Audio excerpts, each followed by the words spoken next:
नमस्कार, स्वागत है आपका नेशन 24/7। आज हमारे साथ मौजूद हैं उन्नाव से वर्तमान सांसद डॉक्टर सच्चिदानंद हरी स्वामी साक्षी जी महाराज। जो अयोध्या का आंदोलन हम लोग लड़ रहे थे,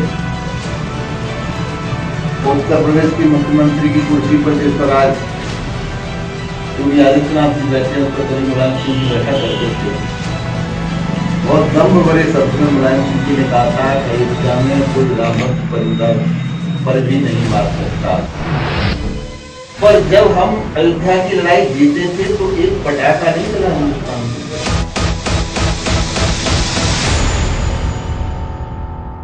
नमस्कार, स्वागत है आपका नेशन 24/7 पर। और आज हमारे साथ मौजूद हैं राम जन्मभूमि आंदोलन में महत्वपूर्ण भूमिका निभाने वाले एवं उन्नाव से वर्तमान सांसद डॉक्टर सच्चिदानंद हरी स्वामी साक्षी जी महाराज। सर, आपका बहुत बहुत स्वागत है। सर, 500 वर्षों का लंबा इंतजार, एक बहुत लंबी कानूनी लड़ाई और उसके बाद 5 अगस्त, एक राम भक्त होने के नाते और एक जनता प्रतिनिधि होने के नाते क्या अनुभूति हो रही है आपको? 500 वर्ष का नहीं, मुझे लगता है 1000 वर्ष से भी पुराना संकट। एक बलिदानों की लंबी कहानी, और उस कहानी में लंबे समय से मैं भी जुड़ा हुआ था और जुड़ा हुआ हूँ। मुझे वो दिन भी याद है जब अयोध्या का आंदोलन हम लोग लड़ रहे थे। उत्तर प्रदेश की मुख्यमंत्री की कुर्सी पर जिस पर आज योगी आदित्यनाथ जी बैठे, उस पर कभी मुलायम सिंह जी बैठा करते थे। बहुत दम्भ भरे शब्द में मुलायम सिंह जी ने कहा था कि अयोध्या में कोई रामभक्त परिंदा पर भी नहीं मार सकता। उनको जवानी थी, मैंने कहा मुलायम सिंह तुम्हारा बाप भी नहीं रोक सकता। और हम लोग गए थे, कार सेवा की थी। एक कार से राजेंद्र यादव तब शहीद हो गया था। वो क्रम चलता ही रहा। आपत्तिकर लोग, समाज के अन्य लोग जो विरोध की राजनीति करते हैं, जब हम नारा लगाते थे सौगंध राम की खाते मंदिर वहीं बनाएंगे, तो कहते थे आप तारीख नहीं बताएंगे। और हमारी पार्टी को बदनाम किया जाता था कि बीजेपी वाले राजनीति के लिए राम मंदिर का उपयोग करते हैं, ये कभी मंदिर नहीं बनाएंगे। तरह तरह से बदनाम करने का प्रयास किया जाता था। लेकिन आज वो शोभन घड़ी आई है कि 5 अगस्त से एक नए युग का परिवर्तन, एक नए युग का प्रारंभ होने वाला है। उसे त्रेता कहें, सतयुग कहें, द्वापर कहें। अच्छा, विरोध का एक लंबा एक इतिहास रहा है और आज भी विरोधी मुहूर्त पे सवाल उठा रहे हैं। आप भी निर्मल अखाड़ा से आचार्य महामंडलेश्वर हैं, तो क्या जवाब देना चाहेंगे उन विरोधियों को जो मुहूर्त को लेकर के तरह तरह के सवाल उठा रहे हैं? भाई बात आपने अभी पूरी करने नहीं दी मुझे। तो जो लोग ये कहते थे मंदिर नहीं बनाएंगे या तारीख बताओ, अब तारीख भी बता दी गई, मुहूर्त की तारीख भी हो गई। और यहाँ भी समझदार लोग खड़े हैं। मैं तो एक अखाड़े का आचार्य हूँ और वैदिक परंपरा से गुरुकुल में पढ़ा हूँ। सबसे बढ़िया मुहूर्त होता है अभिहित मुहूर्त, और अभिहित मुहूर्त को किसी पंडित की, किसी साधु के, सन्यासी की आवश्यकता नहीं होती। वो प्रतिदिन 12 बजे से लेकर 12:30 बजे तक होता है। पर 5 अगस्त का तो मुहूर्त और भी ज्यादा सुंदर है, उत्तम है। तो बहुत विद्वानों ने सोच समझ करके 5 अगस्त का मुहूर्त निकाला है। अब इसमें अच्छी बात क्या है? जो लोग ये कहते थे कि अयोध्या में मंदिर नहीं बन सकता, ईंट भी रखी जा सकती, कोई कहते थे खून की नदियां बह जाएंगी। पर मैं इस सारे प्रकरण में माननीय सुप्रीम कोर्ट का धन्यवाद करूंगा, माननीय मोदी जी का, अमित शाह जी का और योगी जी का धन्यवाद करूंगा। पत्ता तक नहीं हिला। और उससे भी बड़ा धन्यवाद करूंगा मैं मुस्लिम समाज का, जिन्होंने माननीय सुप्रीम कोर्ट के आदेश को हृदय से स्वीकार कर लिया, प्रश्नता व्यक्ति किसी ने कहीं प्रचार का कोई मतलब नहीं किया। अच्छा, मुस्लिम समाज की बात कही आपने, सीधे तौर पर जो कानून में विपक्ष था वो मुस्लिम समाज ही था, और आज के दौर में जब राम मंदिर का रास्ता पूरी तरह से स्पष्ट हो चुका है तो कहीं से कोई मिट्टी लेकर आ रहा है मुस्लिम समाज का व्यक्ति, कहीं से कोई ईंट लेके आ रहा है। एक हिंदू समाज के थोड़े में काफी ज्यादा रोष भी है इसको लेकर के, बहुत ज्यादा समर्थन भी है इसको लेकर के। आप क्या कहना चाहते हैं? वही तो मैं कहना चाहता हूँ कि मुस्लिम समाज ने बड़े हृदय का परिचय दिया, और उससे भी बड़े हृदय का परिचय दिया था हिंदू समाज ने। क्योंकि 1000 की लड़ाई को हमने जीता था, 1000 वर्ष की लड़ाई को, पर जब हम अयोध्या की लड़ाई जीते थे तो एक पटाखा नहीं चला हिंदुस्तान में, एक दिया नहीं जला था हिंदुस्तान में। अगर मुसलमानों ने सहर्ष स्वीकार किया तो हमने पटाखा इसलिए नहीं चलाया कि मुसलमान को, इस्लाम को मानने वालों को कोई कष्ट न हो। और आज जब 5 अगस्त की तारीख तय हो गई है और भारत के भाग्य विधाता यशस्वी प्रधानमंत्री नरेंद्र भाई मोदी, विश्व भर के नेता मोदी तैयारी कर रहे हैं वहां आने की, अच्छी बात यह है मुस्लिम पक्ष से कहीं विरोध की आवाज नहीं उठ रही। दुर्भाग्य की बात यह है कि हम जैसे धर्माचार, हमारे लोग हिंदू धर्म के ठेकेदार मुहूर्त का नाम लेके, कोरोना का नाम लेके, वो स्थिति हो गई खिसियानी बिल्ली खंबा नोचे। बिना मतलब का कुछ लोग विवाद खड़ा करना चाहते हैं। ये खुशी का समय है, हजारों बलिदानों के बाद ये समय में मिला है।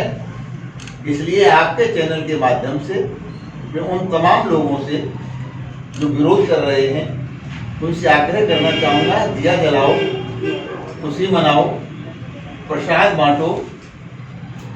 5 अगस्त को शिलान्यास तो होना ही है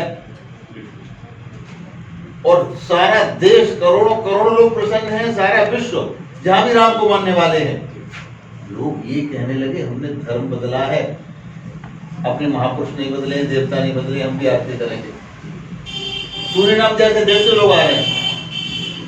तो मुझे लगता है कि अयोध्या धाम आने वाले समय में विश्व का प्रेरणा का स्रोत बनेगा। सारा विश्व यहाँ से मार्गदर्शन लेगा और कुछ ऐसा ही अयोध्या में करने की योजना हमारे मोदी जी की है। तो अच्छी बात है, सबको बधाई। अच्छा, एक बहुत प्रचलित नारा था अयोध्या आंदोलन के समय से ही कि अयोध्या तो भी झांकी है, काशी मथुरा बाकी है। तो अब काशी और मथुरा और भी जितने विवादित इस तरह के स्थल हैं उनका इंतजार कब तक?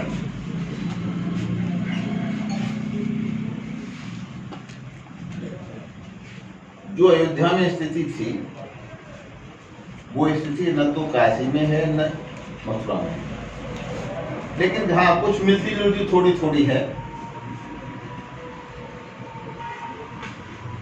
समय के साथ सब कुछ बदल जाता है।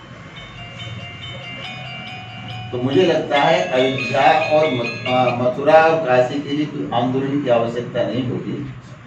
हिंदू मुस्लिम भाई दोनों टेबल पर बैठकर चाय पीते हुए बहुत प्रसन्नता से समस्या का निस्तारण कर लेंगे, क्योंकि ये छोटी छोटी समस्याएं हैं।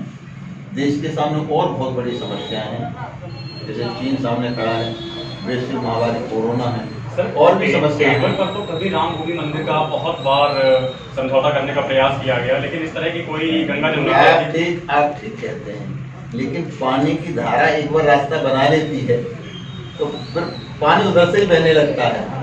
तो रास्ता दिखा दिया है माननीय सुप्रीम कोर्ट ने, तो मुझे लगता है कि रास्ता अपने आप निकलता रहेगा। अच्छा, बात थोड़ी सी राजनीतिक तौर पे भी कर लेते हैं। भाजपा के मैनिफेस्टो में धारा 370 और राम मंदिर के मुद्दे मूल रूप से शामिल थे, और आज ये दोनों ही मूर्त रूप में आज ये साकार हो चुके हैं। अब जनसंख्या नियंत्रण कानून और यूनिफॉर्म सिविल कोड, ये दो ऐसे कानून हैं जिसकी मांग बहुत ही तेजी से करी जा रही है। तो इसको लेकर के अब आगे की क्या तैयारियां हैं? देखिए, लोग समाज को भ्रमित करने का प्रयास करते थे, बीजेपी जो कहती है करती नहीं। हम लोग अपने मन से नारा देते थे, रघुकुल रीत सदा चली आई, प्राण जाए पर वचन जाए। तो हमारा जो मैनिफेस्टो था, घोषणा पत्र था, उसको ही हमने पूरा नहीं किया है। उसे दुगुना तिगुना चौगुना तक हम करते चले गए हैं। ट्रिपल तलाक तो हमारे मैनिफेस्टो में नहीं था, मैं वो भी किया है। तो जो थे वो सारे के सारे कर दिए और ज्यादा कर दिया। अब जिसे आप 2 कह रहे हैं उसे हम केवल 1 कह रहे हैं। जनसंख्या और समान आचार संहिता कानून जो है वो मैं उसको 1 मानता हूँ। ये मुद्दा सामने है और माननीय सुप्रीम कोर्ट ने भी इशारा किया है, कहा है, और इसी को लेकर के एक बार मेरा बयान विवादित कर दिया गया था कि हम देश में 40 बच्चे नहीं चलेंगे। लोगों ने साक्षी महाराज क्या बोल रहे हैं। तो जनसंख्या सुरसाट की तरह मुंह वाए खड़ी है, कब विस्फोट हो सकता है। इसलिए धार्मिक कट्टरता को छोड़ के सभी मजहब के लोगों को और सभी राजनीतिक लोगों को, सभी राजनीतिक पार्टियों को राष्ट्र हित में जनसंख्या नियंत्रण के लिए जल्दी से जल्दी कोई कानून लोकसभा में पास कराना चाहिए ताकि देश की रक्षा हो सके। जमीन सिकुड़ती जा रही है, जनसंख्या बढ़ती जा रही है, कहाँ रहेंगे लोग, क्या होगा लोगों का। तो जो लोग हैं या आने वाले हैं उनकी जान माल की, खाने पीने की गारंटी सरकार करती है। तो इसकी चिंता करने की आवश्यकता है कि जनसंख्या नियंत्रण भी जल्दी से जल्दी आए।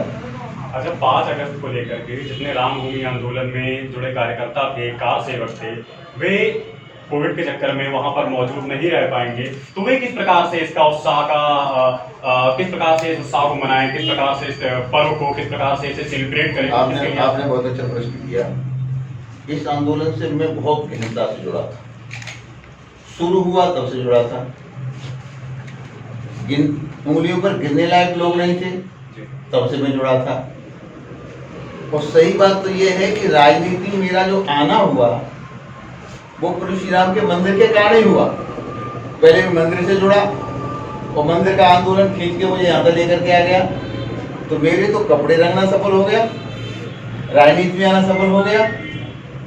मैं माननीय योगी जी से और मोदी जी से सरकार से आग्रह करूंगा कि इसकी चिंता न करें कि कौन खुश होता है कौन नाराज होता है, लेकिन महामारी कोरोना के कारण वहां कम से कम लोग पहुंचे, ये सुनिश्चित होना चाहिए। क्योंकि ये छुआछूत की जो बीमारी फैल गई है, ये भयंकर बीमारी है। तो वहां 100 लोग पहुंचे, 150 पहुंचे, 200 पहुंचे, ये अच्छी बात है। आपके चैनल के माध्यम से मैं राम भक्तों से निवेदन करना चाहूंगा, इससे बड़ा खुशी का दिन कभी नहीं हो सकता। ये दिन तो वैसे है जैसे 14 वर्ष के बाद राम जी लौट के अयोध्या आए थे, दिवाली मनाई गई थी। आप घर में दीपक जलाइए, कीर्तन करिए, प्रसाद बांटिए, अनेक माध्यम हो सकते हैं प्रसन्नता के। तो ये प्रसन्नता प्रकट करने का एक बहुत अच्छा अवसर है। ये अवसर किसी को नहीं खो देना चाहिए। अब किसी के रोने से शिलान्यास तो रुक नहीं सकता, इसलिए जो लोग रो रहे हैं, क्रिश्चियानी वीकली की तरह खम्मा नोच रहे हैं, उनसे भी मैं आग्रह करना चाहूँगा कि खुशी में अगर वो शामिल हो जाते हैं तो उनकी खुशी भी दुगनी चौगुनी 10 गुनी हो जाएगी। तो इस खुशी को खुशी की तरह बनाना चाहिए। ये बहुत बड़ा ऐतिहासिक दिन है और लगभग 1000 वर्ष के बाद ये दिन देखने के लिए मिला है। मैं तो कम से कम अपनी प्रसन्नता को शब्दों में व्यक्त नहीं कर सकता, क्योंकि मैं आंदोलन से जुड़ा हूं। मैं इस कुंठा में नहीं दे सकता कि मुझे निमंत्रण क्यों नहीं। और मैं सबसे कहना चाहूंगा, किसी को निमंत्रण नहीं, कम से कम लोग जाएं। मोदी जी अकेले ही चले जाएं तब भी बहुत प्रसन्नता की बात है, लेकिन कम से कम लोग जाकर के वहाँ शिलान्यास के कार्यक्रम को संपन्न करें। एक नए युग का प्रारंभ हो रहा है, वो मोदी युग ही कहलाया जा सकता है। नया काम हो रहा है। मैं सबको बधाई दूंगा आपके चैनल के माध्यम से। आपको भी, सारी जनता को, सभी राम भक्तों को बहुत बहुत बधाई। बहुत बहुत धन्यवाद सर। तो ये थे हमारे साथ डॉक्टर साक्षी जी महाराज, जिन्होंने राम जन्मभूमि 5 अगस्त के दिन, शिलान्यास वाले दिन, बहुत ही सौहार्दपूर्वक उस दिन को सेलिब्रेट करने की, उस एक उत्साह और उमंग को नियंत्रित रख के, अपनी सारी भावनाओं को काबू में रखकर कोविड के मानकों का पालन करते हुए उस पर्व को मनाने की एक सलाह दी है। और मुस्लिम भाइयों का और हिंदू भाइयों का, दोनों का ही विशेष रूप से विशेष धन्यवाद किया है। आप देख रहे हैं नेशन 24/7। धन्यवाद।